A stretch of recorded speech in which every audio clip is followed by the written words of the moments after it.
kwinkomba yezabelo zemizwa,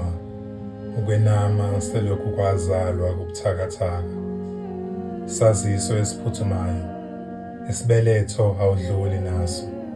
usuku lunye esikalini sokuphila ishiyana ngamagunya imizwa,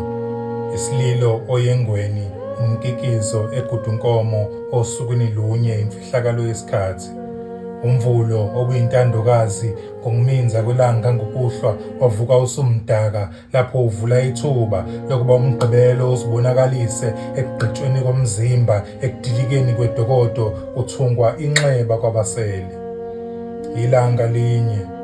elaba inhlanhla mhla umntwana ephenqa ikhasi lokuqala lombono, kodwa kuthe esambulweni imisebe yelula isandla lapho umzimba nomphefumulo kwenqaba ukubambisana esahlukweni esimqoka lapho ithuna libakopolota amehla ababonayo.